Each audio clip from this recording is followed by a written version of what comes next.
बर मोहम्मद आले मोहम्मद सलावत अल्लाहुम्मा सल्लि अला मोहम्मद व आले Mohammad.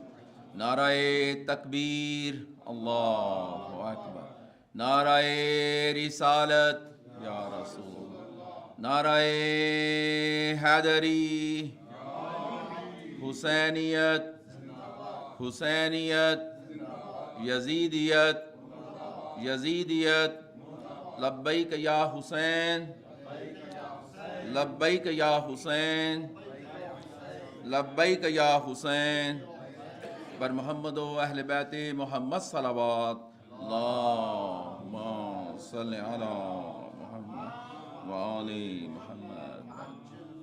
In the name of Almighty Allah, the most beneficent, the most merciful, Allah shower His mercy on Prophet Muhammad sallallahu alaihi wasallam and his progeny. Now I would like to invite Brother Ali Zadeh for the recitation of Holy Quran. Bar Muhammad wa Ahle Bayt Muhammad salawat.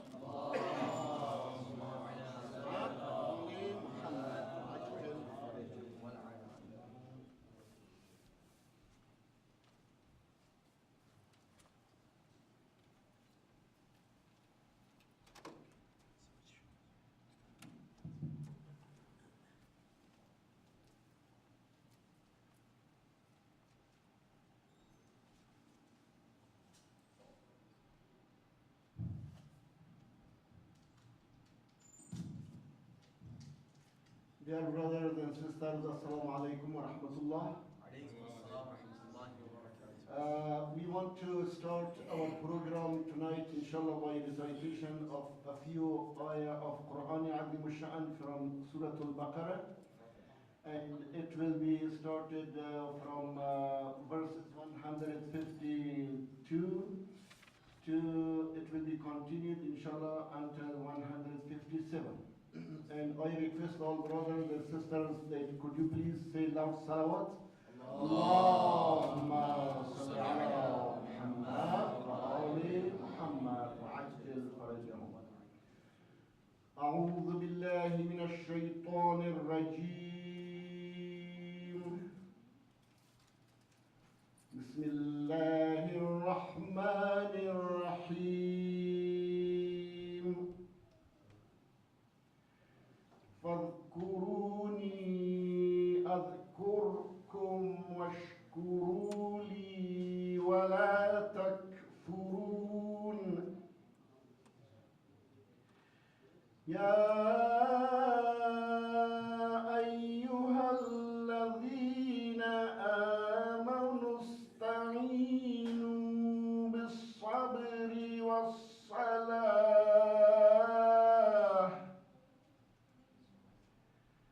إن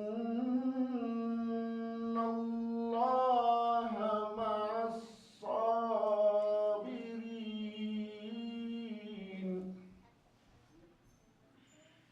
ولا تقولوا لمن يقتل في سبيل الله أموات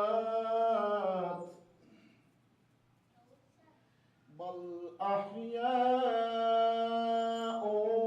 ولكن لا تشعرون.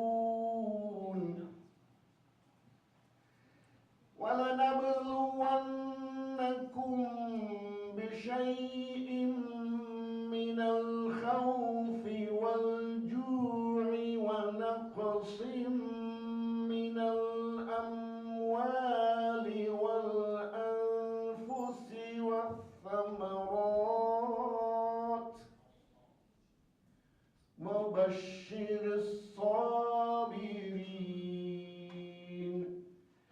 الذين إذا أصابتهم مصيبة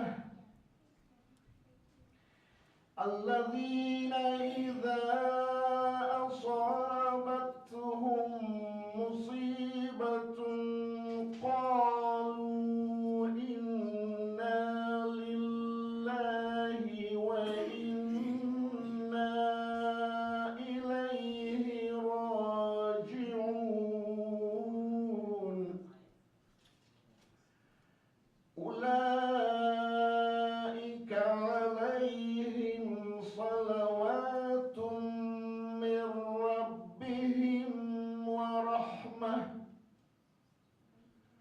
وأولئك هم المهتدون.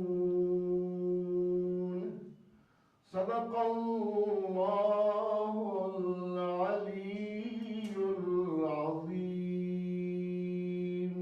ربنا اغفر لي ولوالدي وللمؤمنين يوم يقوم الحساب برحمتك يا أرحم الراحمين. صلوات اللهم صل على محمد وآل محمد وعجل فرجهم. جزاک اللہ برادر. بار دیگر صلوات. اللہم صلی علی محمد وآل محمد وعجل فرجهم. عزاداران امام حسین علیہ السلام and عزاداران امام سجاد علیہ السلام, we are here to commemorate the martyrdom anniversary of our fourth Imam Zayn al-Abidin alayhi salatu wassalam. His real name was Ali ibn Husayn. He was the son of Imam Hussain alayhi salam and Lady Shahrbanu. He was the grandson of Commander of Faithful Ali ibn Abi Talib alayhi salam and the Lady of Paradise Sayyida Fatimatu Zahra salamullah alayha.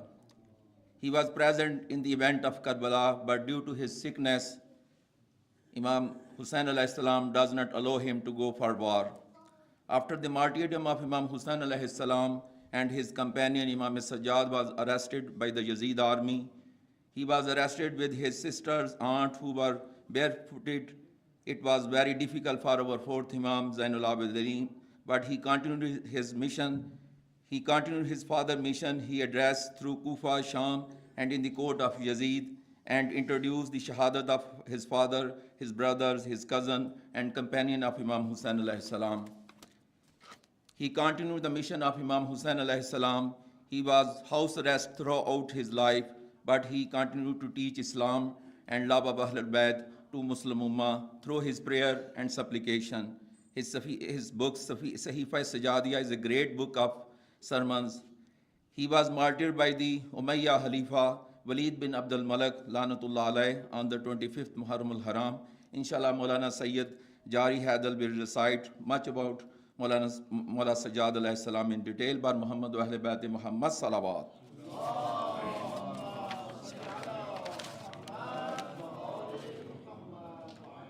امام سجاد کی شان میں چند اشعار. تیرا سجدہ تیری مسجد تیرا کعبہ سجاد، تیرا سجدہ تیری مسجد تیرا کعبہ سجاد، ہر عبادت میں ہے روشن تیرا چہرہ سجاد. ایک طرف عظمت توریت و زبور و انجیل، ایک طرف تیری دعاؤں کا صحیفہ سجاد. پھر تصور میں میرے آگے تیرے آنسو، پھر سمندر مجھے لگنے لگا قطرہ سجاد.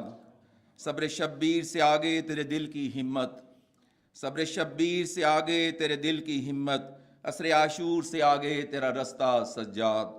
بار امام سجاد علیہ السلام بلند تر صلوات.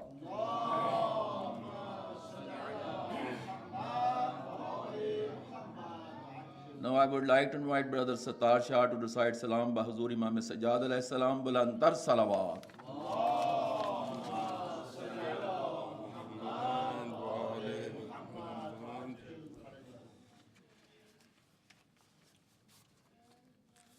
Bari digar salawat.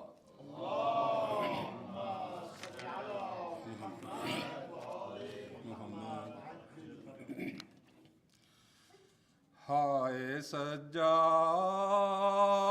ہائے سجاد، ہائے سجاد ہائے سجاد، ہو گیا خاموش ہائے خون جو روتا رہا، ہو گیا خاموش ہائے خون جو روتا رہا. ہر قدم جیتا رہا اور ہر قدم مرتا رہا، ہو گیا خاموش ہائے خون جو روتا رہا. پرسد و باکر کو بابا وہ چلا ہے چھوڑ کر، پرسد مرصد و باقر کو بابا وہ چلا ہے چھوڑ کر، شام میں جو ساتھ پھوپھیوں کے ستم سہتا رہا، ہو گیا خاموش ہائے خون جو روتا رہا۔ اقربا مارے گئے قیدی بنے اہل حرم، اقربا مارے گئے قیدی بنے اہل حرم، پھر بھی سجدے کبریا کو شکر کے کرتا رہا، ہو گیا خاموش ہائے خون جو روتا رہا۔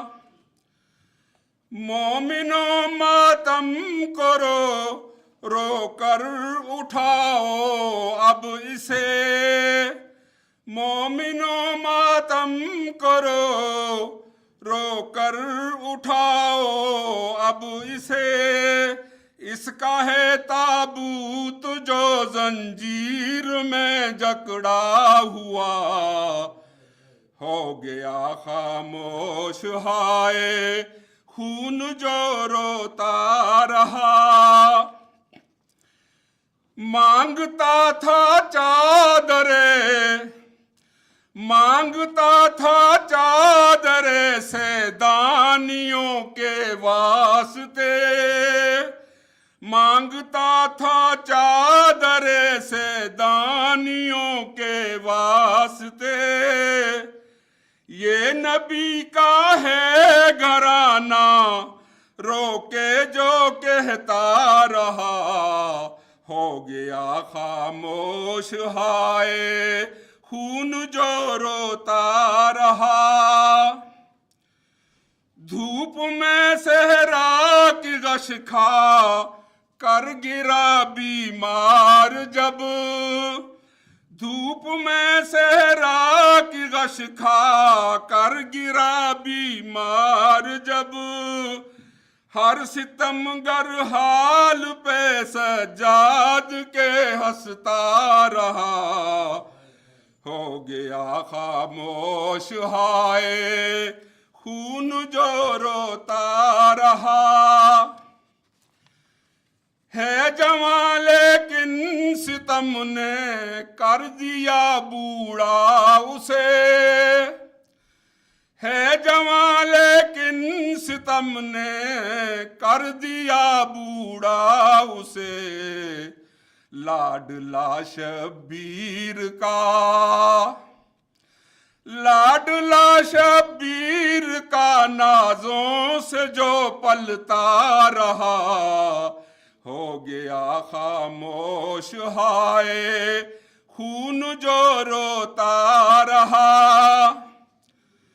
نقش دیتی ہی رہی زہرا دعائیں عرش سے، نقش دیتی ہی رہی زہرا دعائیں عرش سے، سید سجاد کا نوحہ نکی پڑھتا رہا، سید سجاد کا نوحہ نکی پڑھتا رہا، ہو گیا خاموش ہائے خون جو روتا رہا، خون جو روتا رہا، ہو گیا خاموش ہائے خون جو روتا رہا۔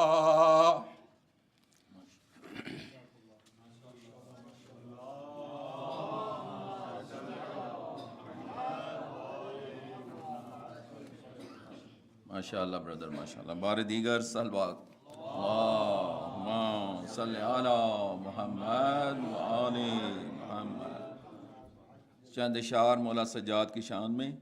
چہرہ اداس تھا اسے شاد لکھ دیا، ویرانیوں کا شہر آباد لکھ دیا، قیدی کی طرح آیا تھا سرور کے سامنے، قیدی کی طرح آیا تھا سرور کے سامنے، سرور نے حر کے ماتھے پہ آزاد لکھ دیا، لکھنی تھی مجھ کو سجدہ حالق کی آبرو، لکھنی تھی مجھ کو سجدہ حالق کی آبرو، کاغذ پہ میں نے سید سجاد لکھ دیا، بر محمد و اہل بیت محمد صلوات۔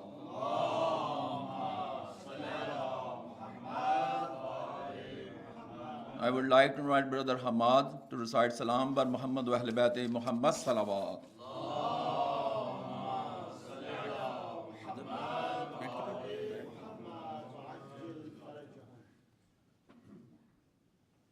Bar digar salawat.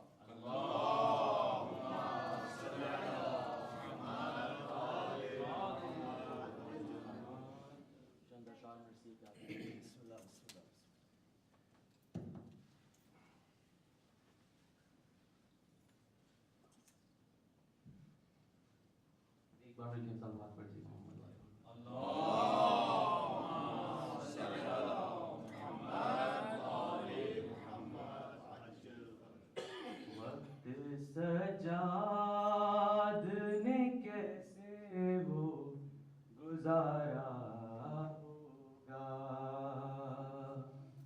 وقت سجاد نے کیسے وہ گزارا ہوگا، وقت سجاد نے کیسے وہ گزارا ہوگا، وقت سجاد نے کیسے وہ گزارا ہوگا، نام زینب کا جو غیروں نے پکارا ہوگا، نام زینب کا جو غیروں نے پکارا ہوگا،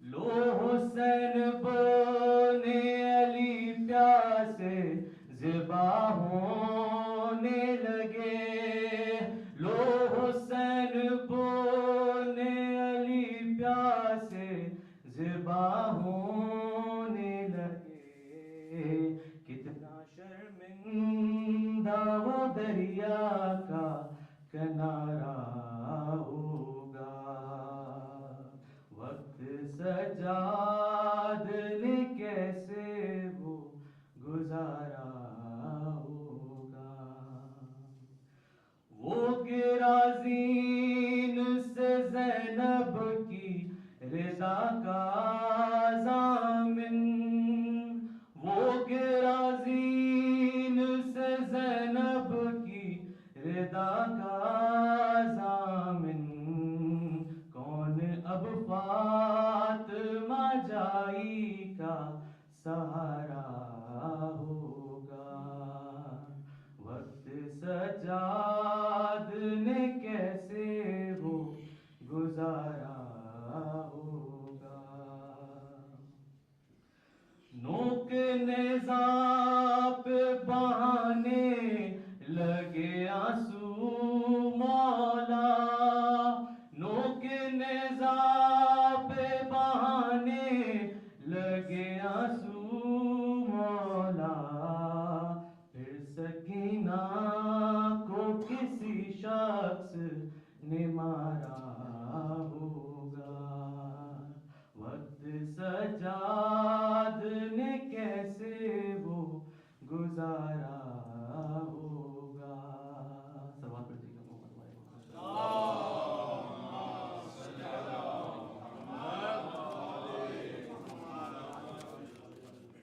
جزاک اللہ بار دیگر صلوات۔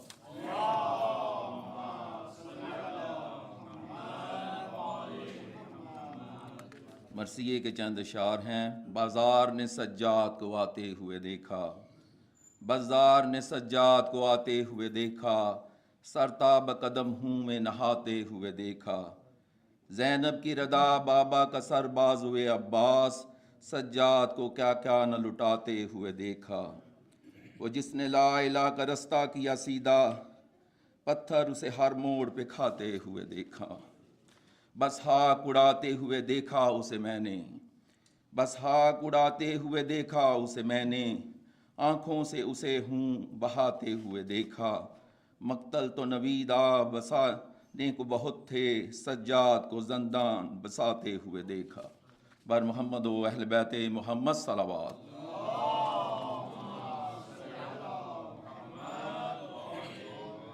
Now I would like to invite Brother Minhar to recite Salam bar Muhammad wa Ahl Bayt Muhammad Salawat.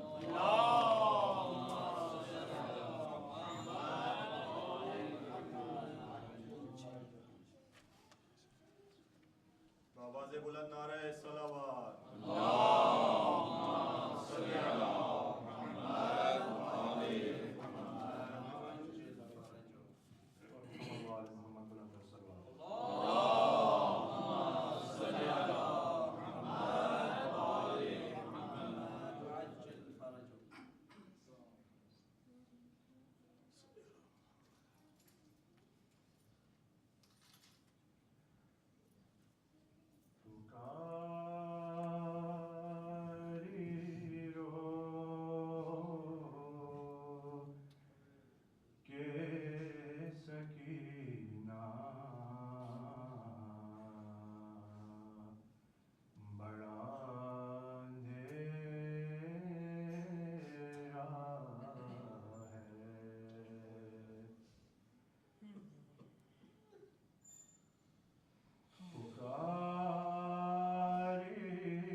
جہاں میں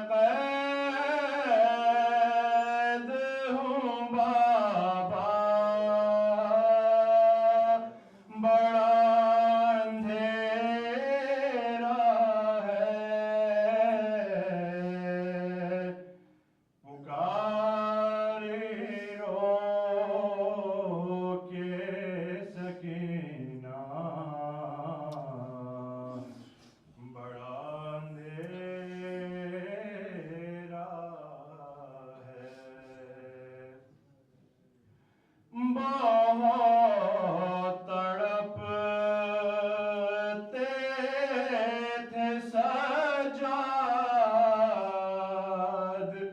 یہ صدا سن کر بہت تڑپتے تھے سجاد یہ صدا سن کر بہن بلاتی ہے بھیا بہن بلاتی ہے بھیا بڑا اندھیرا ہے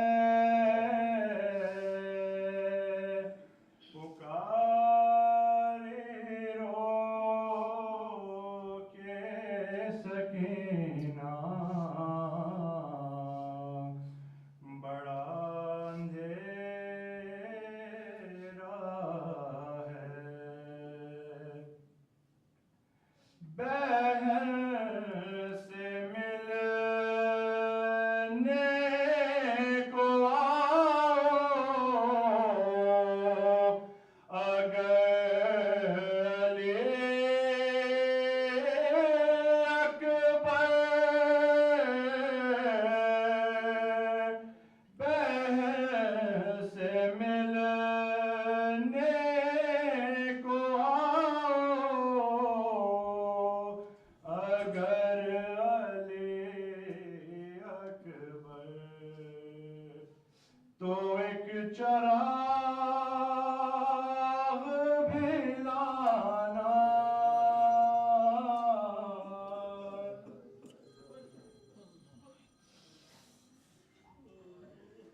تو ایک چراغ بھی لانا بڑا اندھیرا ہے پکاری رو کے سکینہ بڑا اندھیرا ہے کوئی چراغ جلانے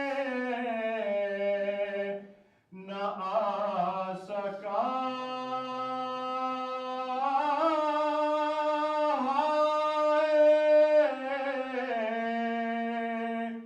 کوئی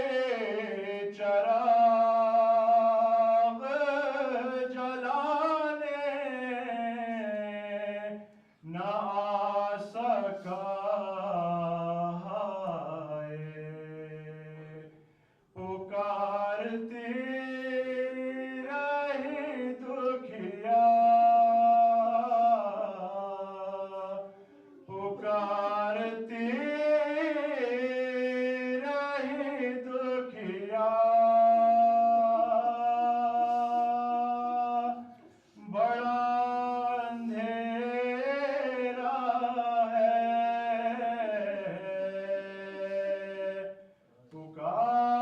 پکاری رو کے سکینہ بڑا اندھیرا ہے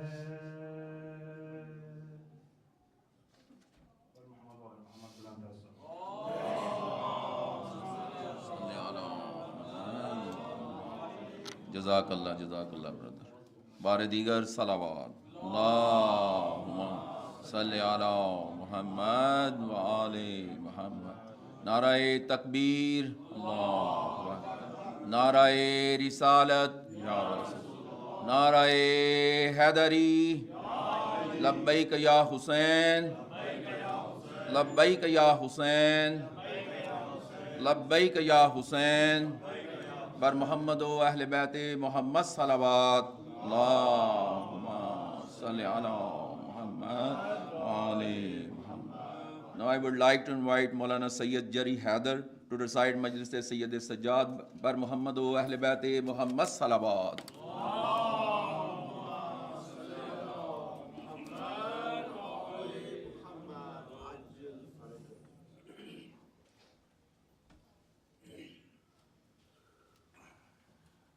برای خوشنودی امام زمانه بلندتر صلوات. I don't need anything.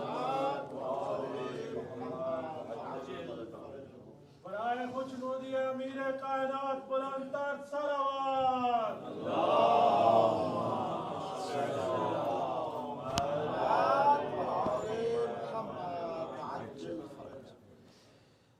رحم الله من قرأ الفاتحة. بالخصوص if you can include Firoza Naqvi bint Sayyid Ghulam Hussain Naqvi and Sayyid Muzaffar Hussain Naqvi ibn Sayyid Muhammad Anwar Naqvi. رحم الله من قرأ الفاتحة.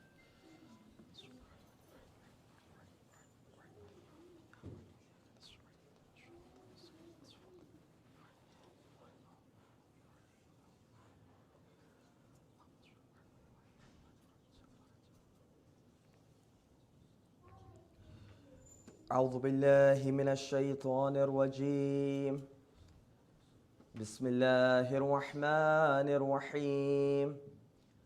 الحمد لله رب العالمين والصلاة والسلام على أشرف الأنبياء والمرسلين سيدنا ومولانا أبي القاسم محمد.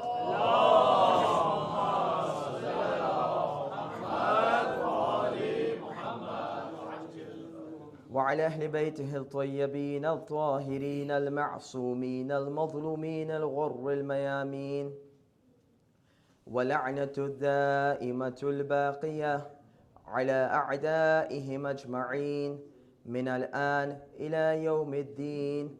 أما بعد فقد قال الله سبحانه وتعالى في كتابه المبين.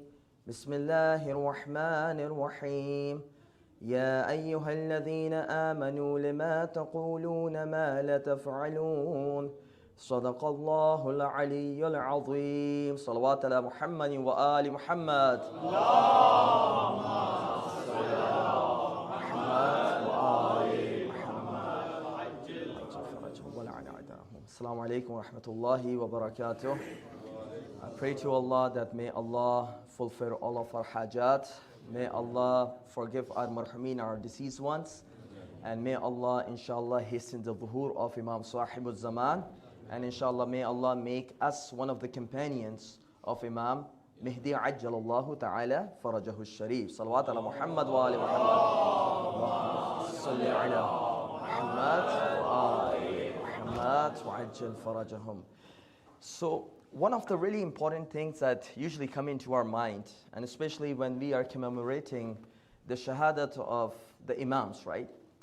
That how was your lifestyle and what were the important things that they did in order to make sure that Islam was being protected properly and the message of Ahlul Bayt was disseminated in a proper manner? This is a really common question that usually comes into our mind. So when we are commemorating the Shahadat of Imam, the 5th Imam, or the 6th Imam, the 7th Imam, we usually go through some of the history that they have gone through, some of the things that they have taught us, right? And with this theme, I would like to talk a little bit about the life of Imam Zayn al-Abidin alayhi salatu wassalam. Please recite salawat. Allahumma salli ala Muhammad wa ali Muhammad. His contribution that he has done to the Muslim community as general, and specifically disseminating the message of Ahlul Bayt. How did he make it possible? And what were the steps that he took so that the message of Islam that we have in the purest form, how did it came through generations, right? It came through generations, right? It started from the Prophet, right? Then went through Amir al-Mu'mineen, Imam Hassan, Imam Hussein, then Imam Zayn al-Abidin, and then went through other Imams too, till the day that we are reciting and we are commemorating whatever we are, right? One of the common things that our youth are disgruntled usually is that usually they have a little bit idea about some of the history of certain imams when it comes to the masa'ib.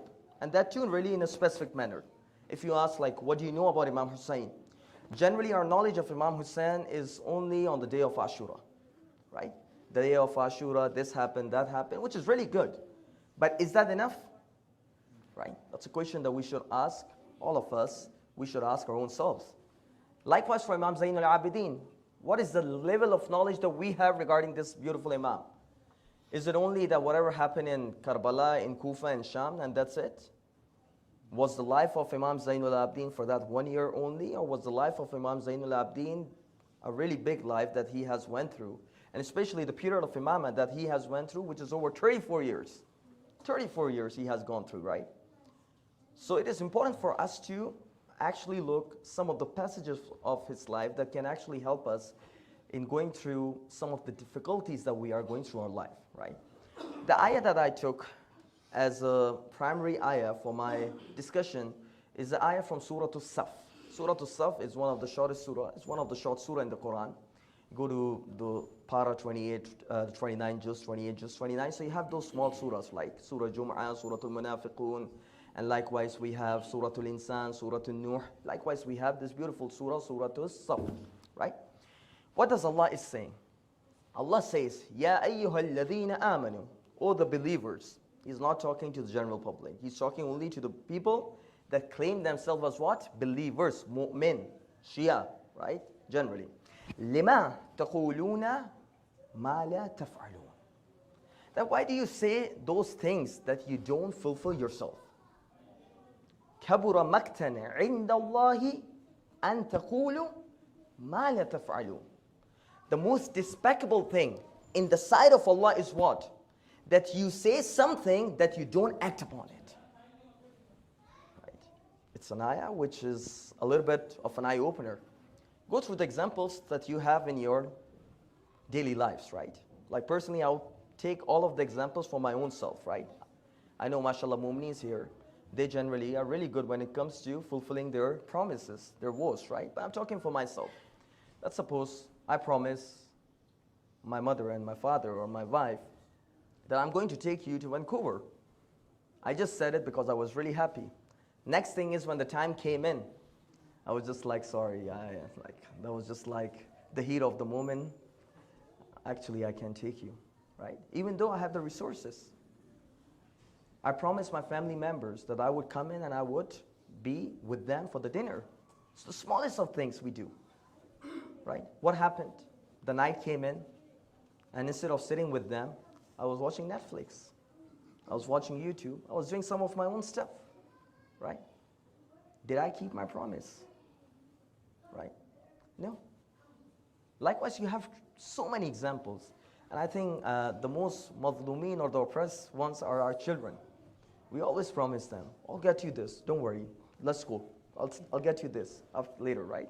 But what happens actually? We don't fulfill our promises, right? That's why there is a beautiful hadith that's quoted from one of our imams, the 5th or 6th. He said a really important line. عِدَّةُ الْمُؤْمِنْ أَخَاهُ كَفَّارَةٌ لَا نَظْرٌ لَا كَفَّارَةً فِيهِ.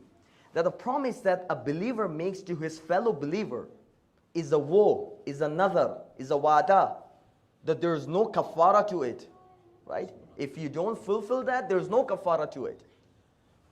فَمَنْ أَخْلَفَ أَخَاهُ. Anyone who doesn't fulfill his promise that he has made to his brother, it is as if he has not fulfilled the promise that he has made to Allah Almighty. فَبِخَلْفِ اللَّهِ بَدَأَ وَلِمَقْتَئِهِ تَعَرَّضَ. And he has made himself available for the punishment of Allah Almighty.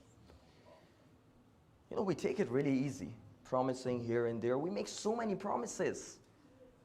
But what do we end up doing it? We don't fulfill that, right? Again, I'm only talking for myself right now. MashaAllah, we all know our own selves better than anyone else, right? So this is, just keep this theme in your mind.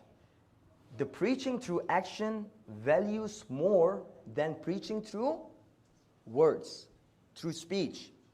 I might give a really good speech here right now, But if you come and meet me, and if I'm not good in ikhlaq, would you be able to take any lesson from this speech? I can guarantee you, you would not take any lesson. Why? Because the effectiveness won't be there in my speech because I'm not acting on the things that I'm saying, firstly.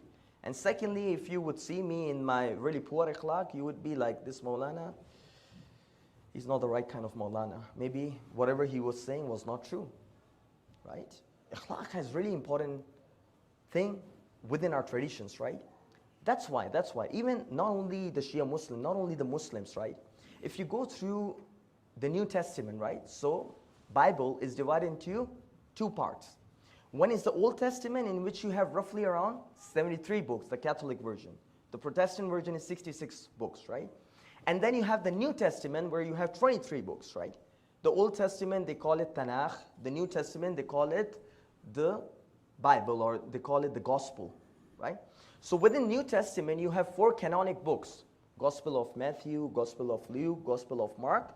And then you have a really important gospel, which is called Gospel of John, right? So if you Google it out, Gospel of John, chapter 6, verse 18. Verse 18, I'm just saying as a respect, but line number 18, right? What does it say? Oh, my children, Allah is addressing to you, the fellow kinds. Oh, my children, do not speak or do not say through your word or mouth. Do not love through your word or mouth. But when you have to love, do that in your deed and actions. It's a universal message. Not something which is only Shia message, Muslim message. Universal message. Likewise, we have within our own books a beautiful tradition, especially for my youngsters. Please try to concentrate on this hadith that I'm going to mention you. Imam Sadiq alayhi salatu was salam. Please recite salawat.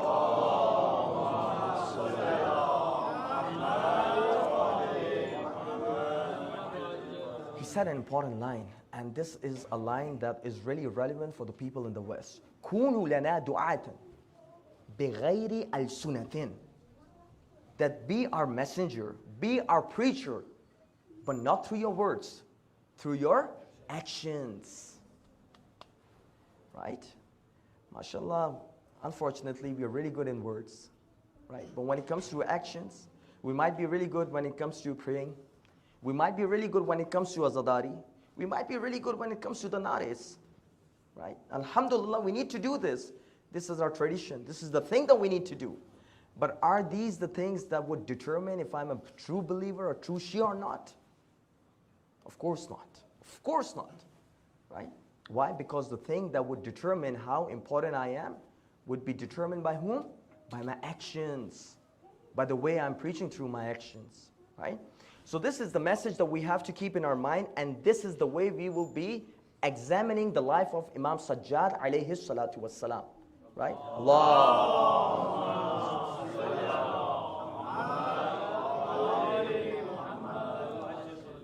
Nara Haidari, Haidari, Ya Ali. Awaaz-e buland nare salawat. Allah.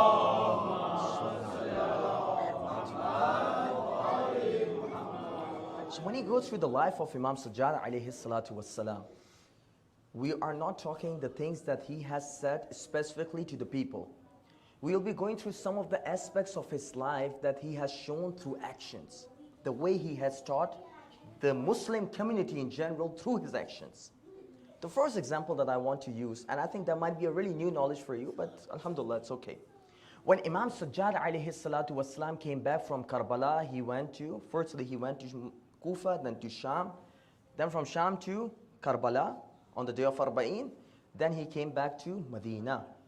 Once he came back to the Medina, once he has his whole family settled there, he went through the outskirts of Medina. He was not living for a few years within the Medina. Please try to concentrate on this point. He was living in the outskirts. Why was he living in the outskirts? There are many reasons, right? We can go through the political reasons that were there. We can go through the economic and the social reasons were there. But one of the important reasons that Imam wants to teach us is that he wanted to teach the message of Ahlul Bayt through actions. Because people of Medina knew his face. People of Medina knew that who was Ali ibn Husayn. Are we clear?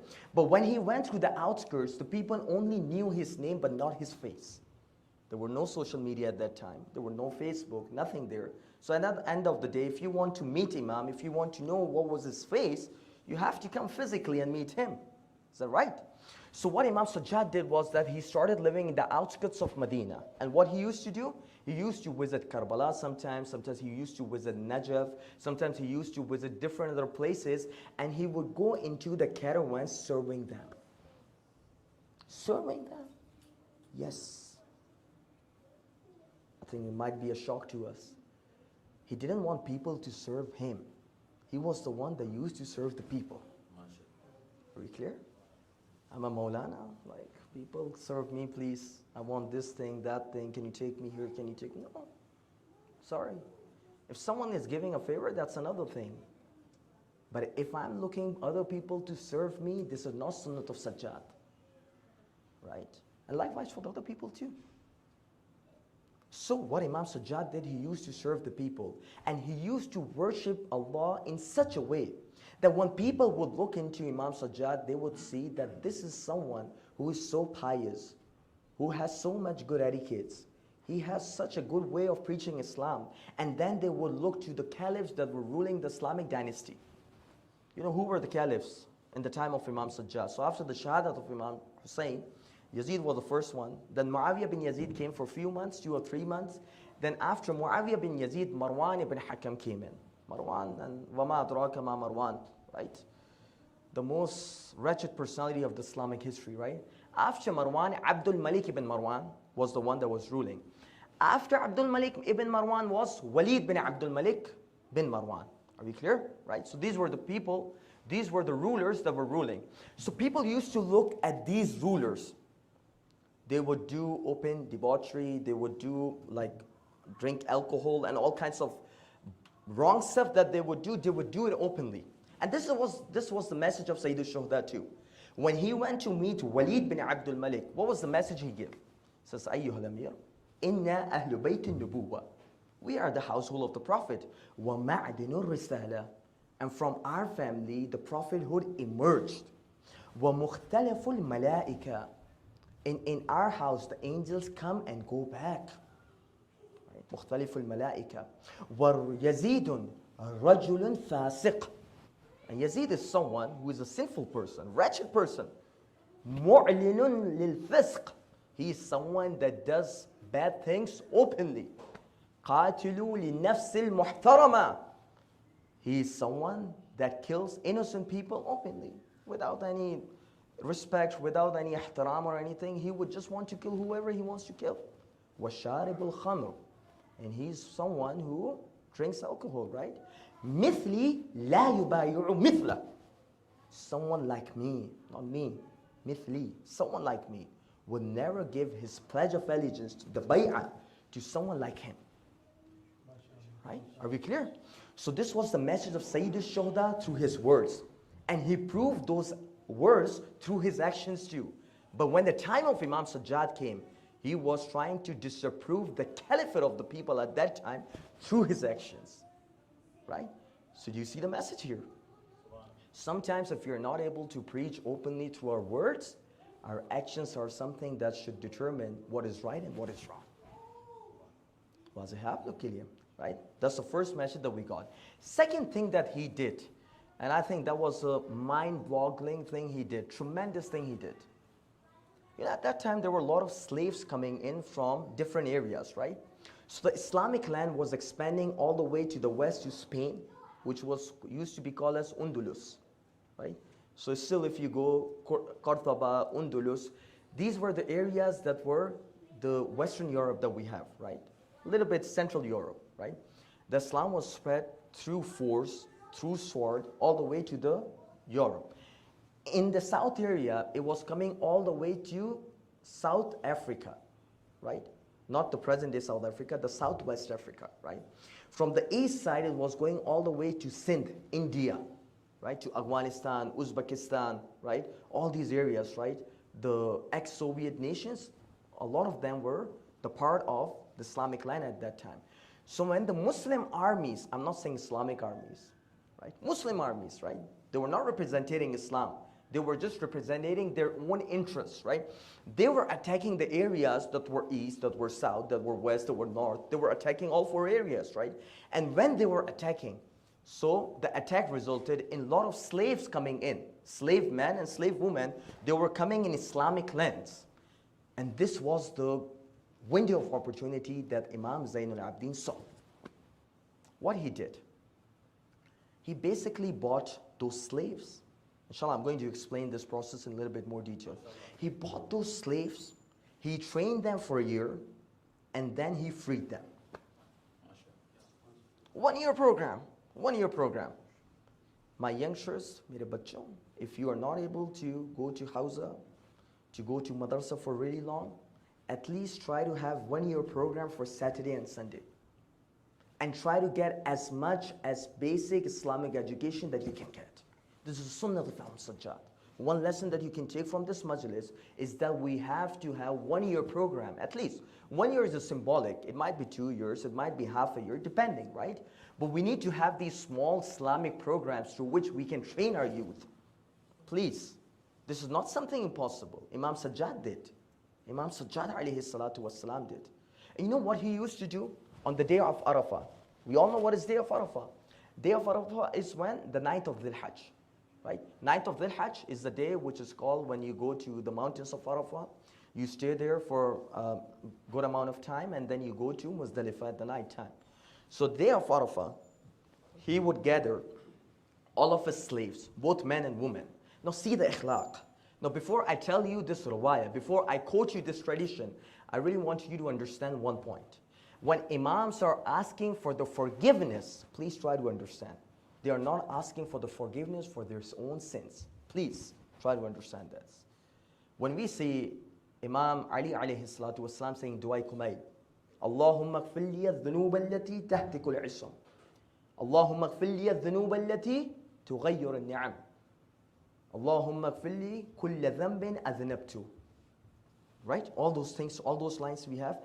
Can you even imagine for 1 second that Imam Ali might have done any sin? 1 second. Can you imagine?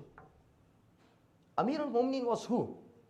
Ana qasimullahi bayna al-jannati wan-nar wa ana Faruq al-Azam. I am the one, I'm the mizan through which Allah determines who's going to the hellfire and who's going to the paradise. Nara Haidari. Ya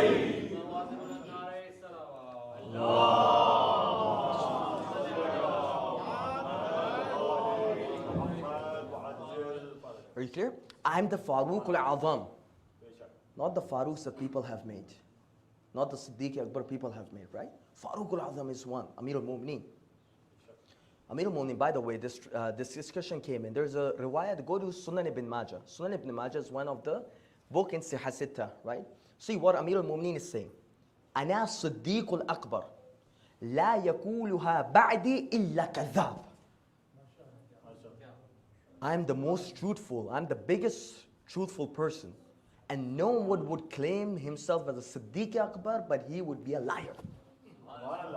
From Sunan ibn Majah. Go and read it. Sunan ibn Majah. Likewise, Ana Faruq al-Azam. You know Faruq. Faruq is someone who determines what is right and what is wrong. A'zam. The biggest scale Allah has revealed on the planet is Amir al-Mu'mineen. Right? Are we clear on that?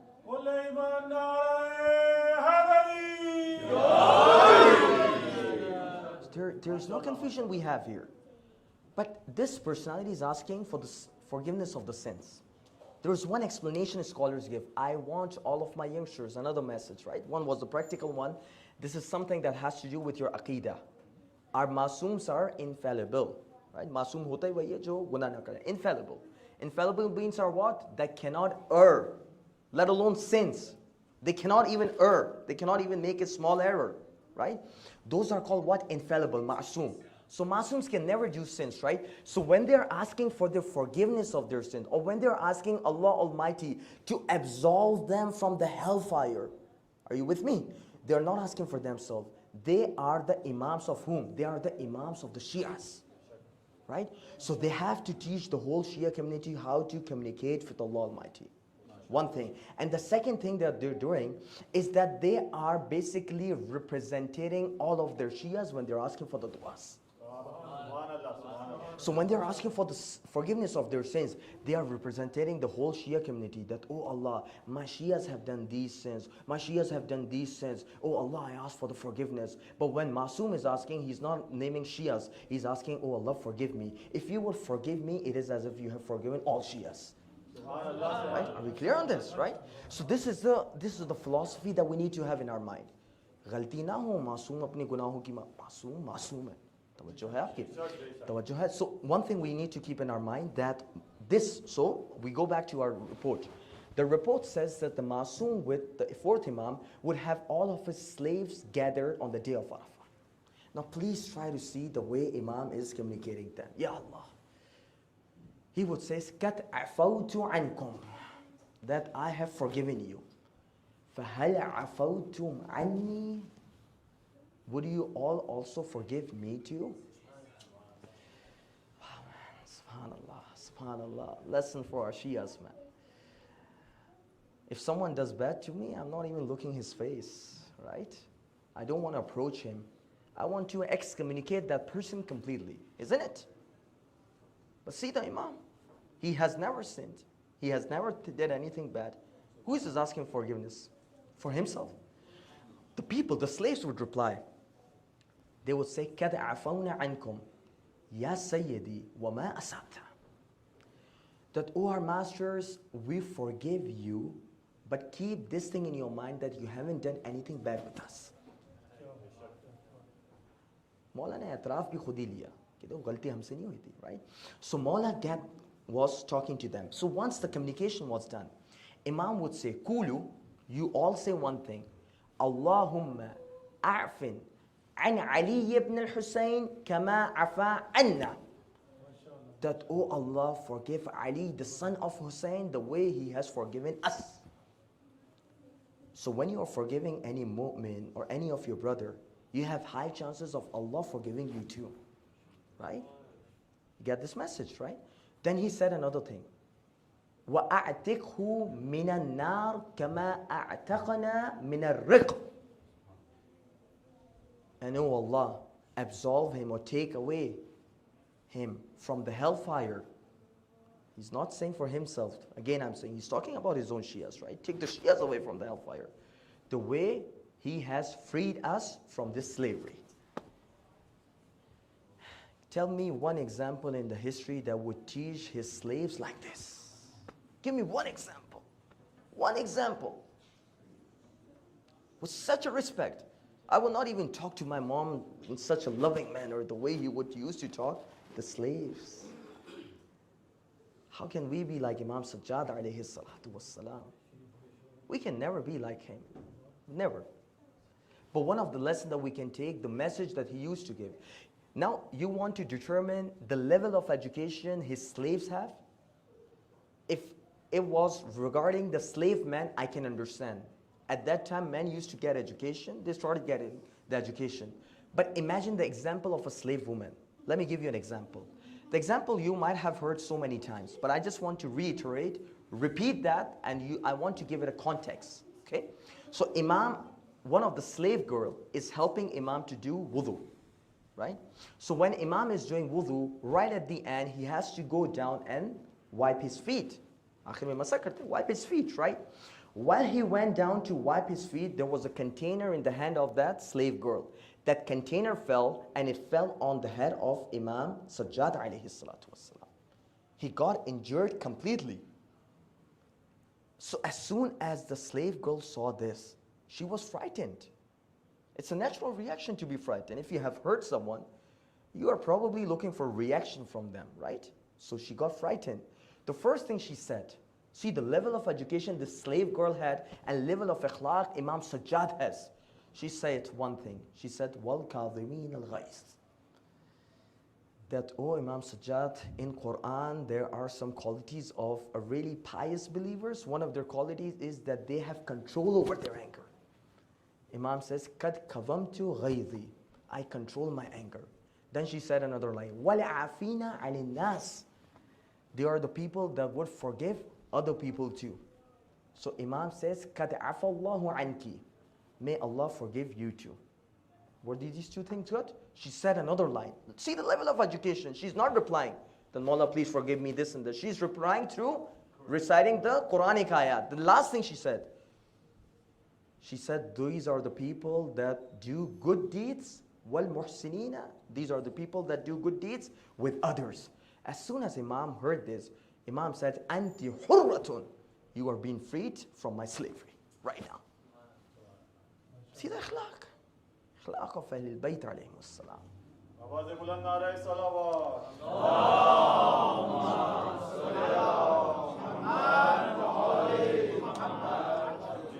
How many examples I can quote? You know, just talking about the slavery, right?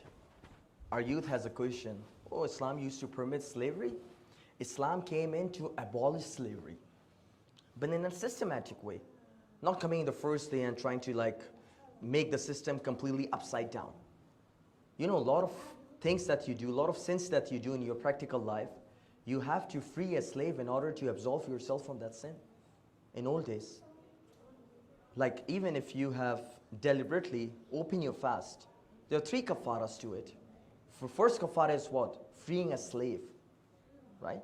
If someone kills another person by mistake, then what is the kafara? What is the recompensation someone has to give? They have to free a slave as a kafara. Likewise, we have the masla of dhihar. We have so many other masail in which you have to free a slave in order to recompensate for whatever wrong thing you have done. And another thing, like this topic of slavery has come in, so I really want you to touch on the topic of Imam Sajjad. Imam Sajjad had a slave girl. Imam freed her, and after freeing her, Imam married her. In old days, in Medina, no one used to marry their slave girls, right? Imam Sajjad was the first person to do it in Medina. And after he did, he got a letter from Abdul Malik ibn Marwan. Abdul Malik ibn Marwan said, Ya Ali ibn Husayn. You know, no sign of respect, no imam, no kunya, nothing. Ya Ali ibn Husayn, O Ali the son of Husayn. Ka'annaka, as if you don't know the position, the lofty position that you have within your community. As if you are completely oblivious of what you are. You have married your own slave girl? Imam Sajjad replied to him. Imam Sajjad replied to him, Qad wasalat kitabuk. Your letter came in. Wa fahimtu ma katabta. And I understood whatever you have written. وَلَنَا بِرَسُولِ اللَّهِ أُسْوَةٌ حَسَنَةٌ.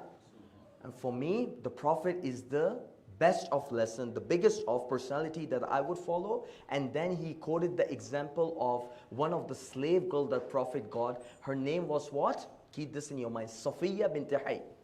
Right? We talk about Safiya bint Hay, right?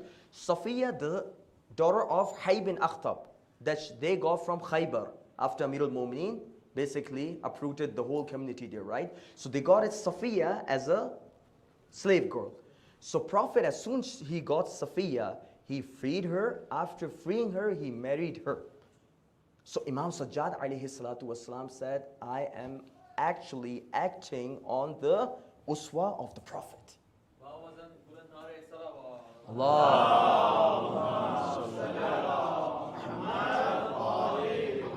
And since we are talking about the uswa of the Prophet, the one riwayah just came in randomly in my mind. You know, this riwayah is quoted from Imam Sadiq alayhi salatu wasalam in Al-Kafi. Right? Al-Kafi is a book Fiqatul Islam Shaykh Khulani has written. So Imam Sadiq is saying that when the battle of Uhud was taking place, and when everyone fled apart from Amir al-Mu'mineen, everyone fled. Prophet asked Amir al-Mu'mineen that, Oh Ali, why didn't you flee like the way other people were running too? You should have run too the way other people were running too. The Prophet's, when he said this, Amir al-Mu'mineen replied a beautiful line. He said that, O Prophet, do you think that I would go back to kufr after being mu'min? And after he said that, Inna li bika uswatun hasana. That, O Prophet, you are someone that I look after. When it comes to fighting, the way you have not fled from the battle of Uhud, I would not also fled from the battle of Uhud. Right? Clear? So this is the uswa. This is the uswa that Imam Sajjad was following. I'm just running a little bit short of the time. I'm going to go through the next two examples really quickly. The third thing he did was basically writing the treatise on rights. Risalatul Hukuk. Right? If you ever get time, my youngsters, there are 51 or 52 rights that Imam Sajjad has mentioned, right? Depending on the version of the book that you have. Even if you spend 2 minutes of your day going through one right every day, you would be able to complete the whole book within 2 months. And just go through the rights that Imam Sajjad has taught. The first right he has talked about is the right of Allah himself. The second right he has talked about is the right of his own self. Then you see the rights that he has mentioned. If you go to the human rights, you would not have this distinction that Imam Sajjad alayhi salatu wasalam had for the people.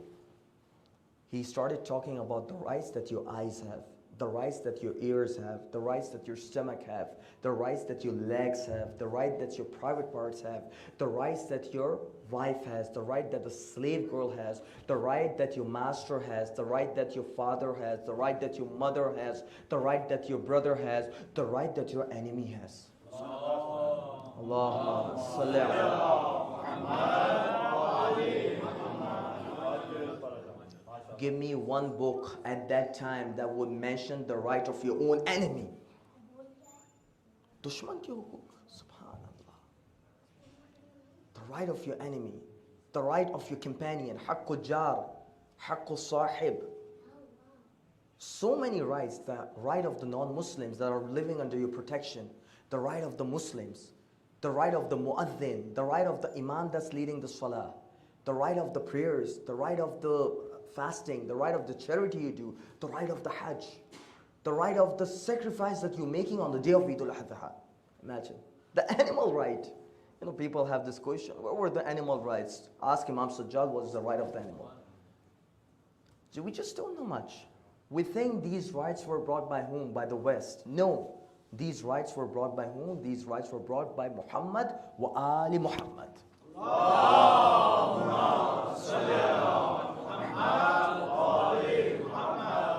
Alhamdulillah, alhamdulillah, we are proud to have these rights. We are proud that we have so many things within us. You know, one of the example I was giving of Marwan ibn Hakam, la'natullah alayhi. La'natullah alayhi wa ala abihi. Right? You know, same Marwan ibn Hakam, the Prophet said, when he was sending Hakam to Ta'if, you know, basically, he was sent from Medina all the way to Ta'if. Hakam. Marwan ibn Hakam, right? And Marwan ibn Hakam used to be called what? Wazaq ibn Wazaq. Right? Lizard, son of a lizard. Chupkili ka beta chupkili. The number of times he would change his colors, that's why he was called what? Wazaq. Wazaq. Mal'un. Right?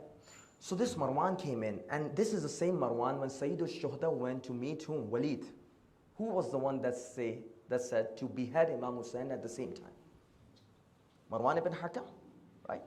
So this Marwan ibn Hakam was the one that fought against Amir al-Mu'mineen in the Battle of Jamal, that fought against Amir al-Mu'mineen in the Battle of Siffin. They used to do they used to send curse on Amir al-Mu'mineen on every Friday, right? And not only he would curse Amir al-Mu'mineen, unfortunately I cannot mention all the stuff from this mimbar, but he would even curse Ahlul Bayt alayhimus salam too in general. Even to Sayyidah Pak, Sayyidah Zahra salamun alayha. Right? This is Marwan. So this Marwan, you probably would have heard about the incident of Harra. Incident of Harra, we know all about it? Perhaps not. Incident of Harra is when the people of Medina, they rose against Banu Umayyah, the Umayyad of the time, right? When they rose against Banu Umayyah, right? So Banu Umayyah were attacked within Medina. The families of Banu Umayyah were attacked. So this Marwan went to Abdullah bin Umar. Abdullah bin Umar is whom? Abdullah, the son of the second caliph, Umar ibn Khattab. The same person who gave his bay'ah to Yazid, right? So you have someone like Abdullah bin Umar giving his pledge of allegiance to who? To Yazid. And you have Sayyid al-Shuhada, completely different, right? So people, still they follow someone like him. So they went to Abdullah bin Umar, who's a proper Umayyite. Banu Umayyah ka pakka supporter, right? So he went there.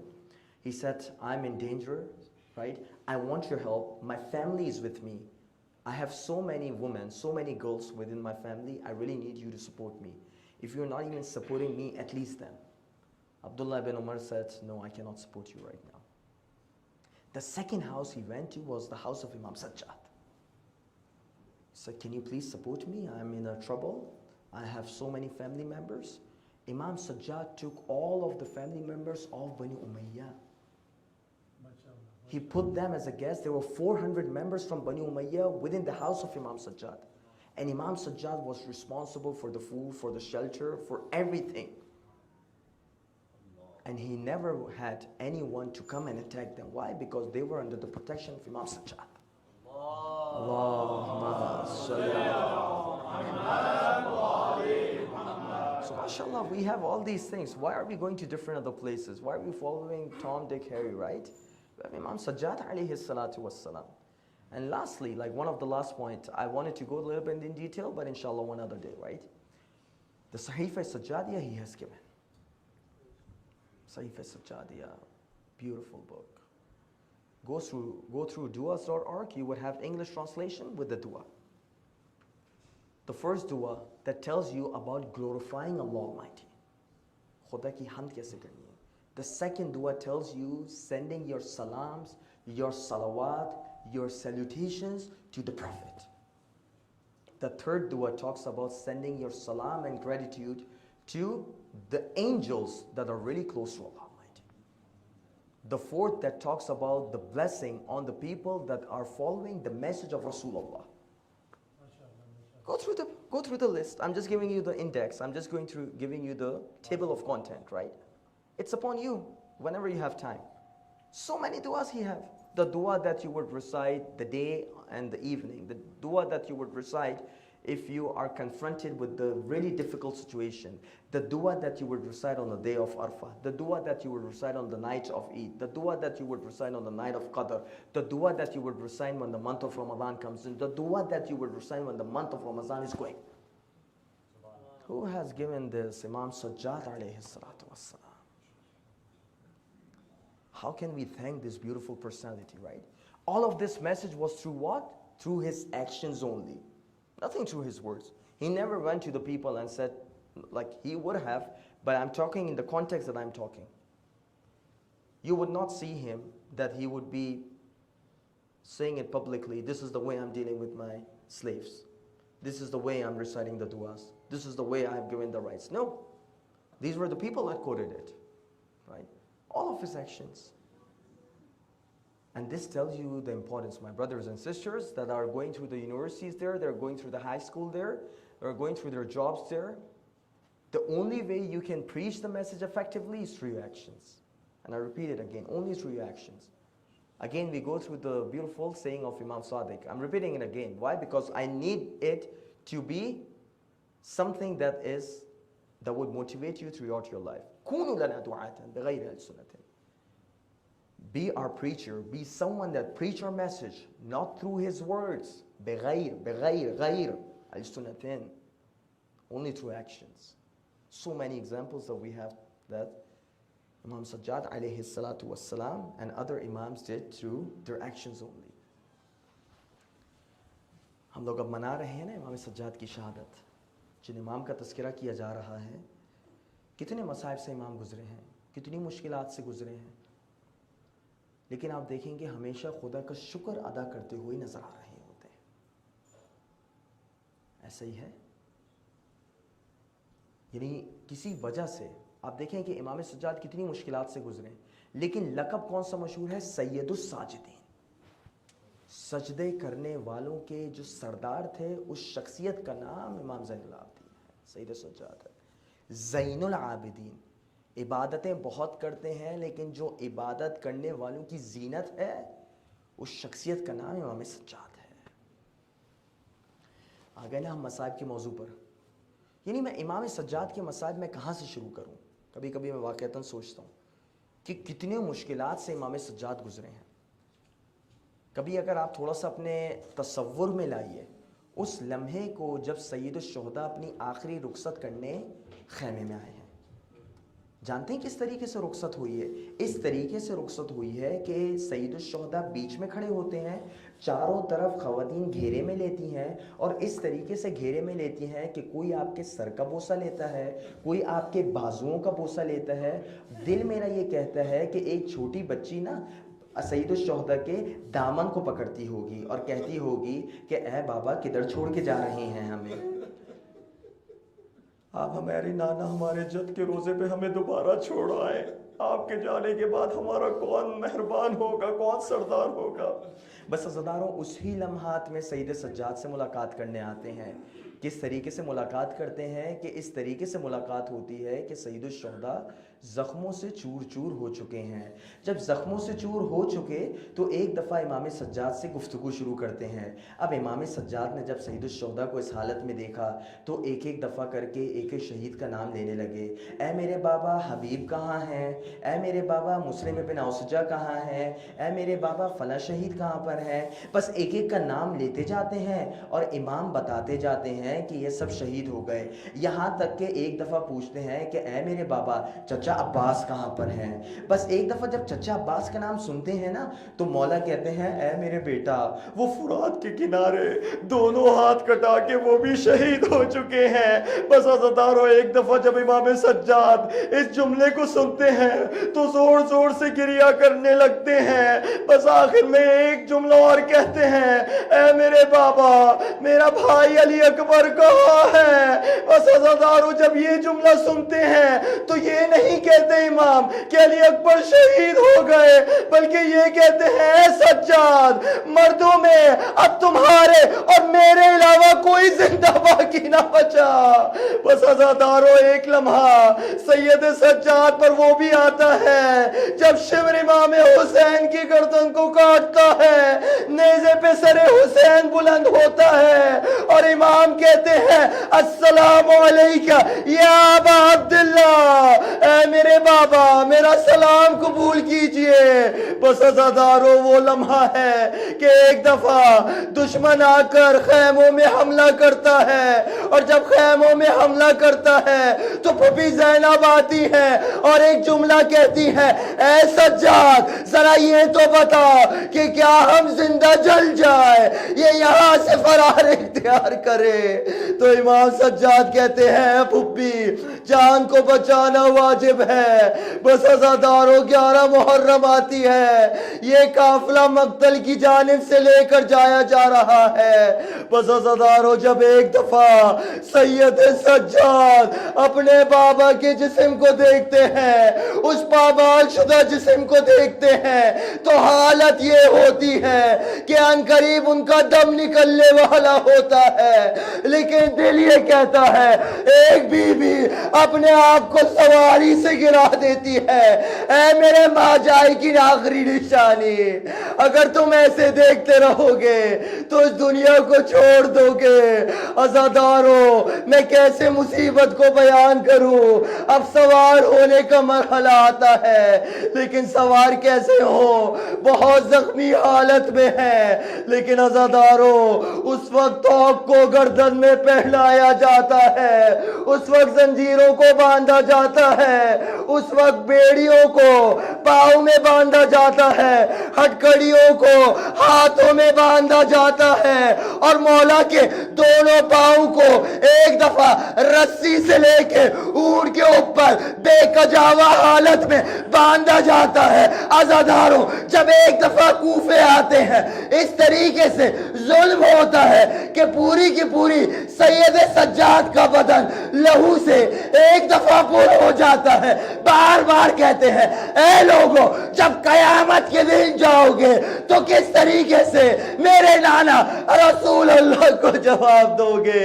बस अज़ादारों इस मुश्किल में दिन गुजरते हैं। अब एक दफा सैयद सज्जाद कभी कसाई के पास से जाते हैं तो पूछते हैं कसाई जब तूने इस कुर्बानी को ज़िबा किया तो क्या तूने इस कुर्बानी को पानी पिलाया था? वो कहता है हाय मेरे इमाम بے شک یہ اسلام کی شریعت میں یہی حکم ہے کہ جب جانور کو ذبح کیا جائے تو اس کو پانی پلایا جائے، بس بعید نہیں اپنا رخ کربلا کی جانب موڑتے ہو اور کہتے ہو ہائے رے میرا بابا، جب میرے بابا کو ذبح کیا جا رہا تھا تو پیاسا مارا جا رہا تھا۔ بس عزادارو آپ کی زحمتیں تمام۔ ولید بن عبد الملک امام کو ایک دفعہ زہر دیتا ہے، جب زہر دیا جاتا ہے تو اتنا شدید زہر ہوتا ہے کہ امام کو بار بار غشی آتی ہے، بار بار اٹھتے ہیں، بس اب آخری لمحہ ہے۔ ایک دفعہ امام باقر کو بلاتے ہیں، ایک دفعہ ان کو آگ سے ملاتے ہیں، ایک دفعہ ان کو اپنی باہوں میں لیتے ہیں اور کہتے ہیں میرے بیٹا جب ہم شہید ہو جائے تو تم ہمیں غسل دینا۔ بس عزادارو آپ کا امام اس کرب کی حالت میں گزرا ہے، اس مشکل کی حالت میں گزرا ہے کہ زہر کا اثر اتنا زیادہ ہو گیا تھا۔ مقتل کی جملے یہ ہے، کبھی سیدھے ہاتھ کی طرف جاتے، کبھی الٹے ہاتھ کی طرف جاتے اور زہر سے ایک دفعہ امام شہید ہوتے ہیں۔ بس اب غسل دینے کا مرحلہ ہے۔ ایک دفعہ ہمارے پانچویں امام زین العابدین کو غسل دیتے ہیں، لیکن دوران غسل زاروں قطار رونے لگتے ہیں، آوازوں سے رونے لگتے ہیں۔ بھائی پوچھنے والا پوچھتا ہے کیا ہو گیا ہے امام، اب رو کیوں رہے ہیں؟ کہتے ہیں میں ان نشانات کو دیکھ رہا ہوں، امام کی گردن پہ، امام کے بازوؤں پہ، امام کی رانوں پہ، امام کی پنڈلیوں پہ ایسے نشانات تھے کہ پورا گوشت اکھڑ گیا تھا۔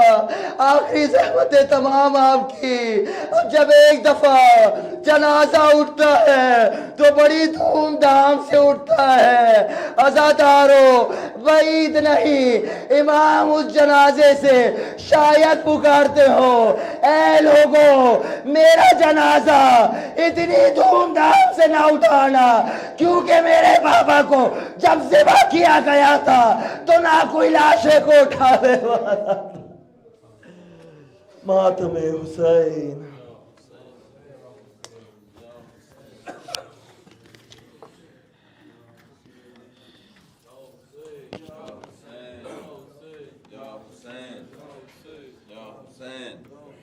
یا حسین، یا حسین، یا حسین، یا حسین، یا حسین، یا حسین، یا حسین، یا حسین، یا حسین، یا حسین، یا حسین، یا حسین، آئے میں